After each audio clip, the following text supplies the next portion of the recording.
iba daw talaga yung schedule na available siya. Eh, mukhang hindi po kami pwede rin ng Pasko. Siyempre, family day din yun. Marami tayong pagkakabisiyan. So, napag-isip-isip ko, and umagri naman si daddy na bibilihan ko na lang siya and bibigyan ko na lang siya.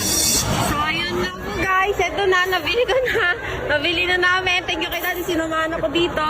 And ayun guys, ito na lang siguro muna para makakain siya. And yun, di ko talaga kasi makalimutan yung mga ano eh. Sana nga tanggapin kasi on duty, alam ko, bawal yun magbigay-bigay, mag-abot-abot. Pero sana tanggapin niya bilang pasasalamat sa mga nagawa niya noon. Kasi baby pa talaga ako nung bata pa talaga ako nung nababantayan niya ako, natulungan niya ako, binibigyan pa minsan ng pera, pambili ko ng biskuit pag walang pagkain. Yun guys. So, Iyak ako pagka ako nag ano, umiyak ko na, umiyak ko na. Hindi, okay lang. Okay lang naman magbigay kasi Christmas naman ngayon. sana tanggapin. Magkano bibigay mo? Kung ilan yung natitira sa wallet ko. Ano mo, pera niya yan ha, pera yan mikmik. Hindi ko na bibilangin guys. Lagay ko na. Para tanggapin niya talaga to. Nagdadalawang isip ako. Baka hindi niya tanggapin. Kumbaga nandun yung dam na ano. Baka hindi niya tanggapin. Pero sana tanggapin niya. Hindi, sabihin mo na lang ano, Merry Christmas, tapos yakapin mo ha. Sige, tara, let's go. Punta natin si Ma'am Guard. Tara na. Ayun na. Kaya sinabi ko kay hindi niya tanggapin. Tatanggapin niya yan. Christmas naman ngayon eh. Yakapin mo, pagbigay mo, sabi mo, Christmas ang Merry Christmas. Matay mo, o yan na. Okay. O yan. O dali, may... Nahiya daw siya, baka di mo daw tanggapin.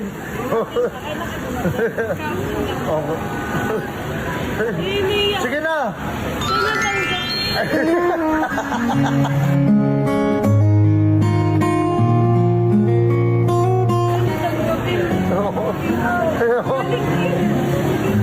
Ito lang.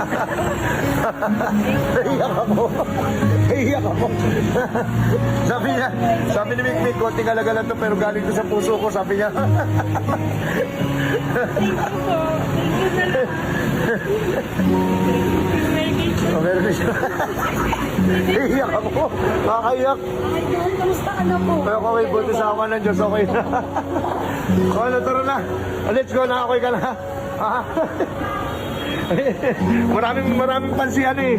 Ay ka saan namin vlog, okay lang? Ay lang, nasa vlog. Ay, okay. Okay na, sige. Ayun, napakabuti tao ni Ma'am Guard. Sana marami pang tao na Tularan siya. tumulad sa kanya, no? Iyak ako. Kasi parang kapon lang nangyari yung mali. Binabantayan pa si Mikmik ng baby pa siya. Nakaliit ko na lang siya. Ano, okay ka na? Natakot siya, baka takyahan mo daw yung bibigay niya eh. Okay na, tara na. Sige na, let's go. Mama, thank you. God bless. Merry Christmas.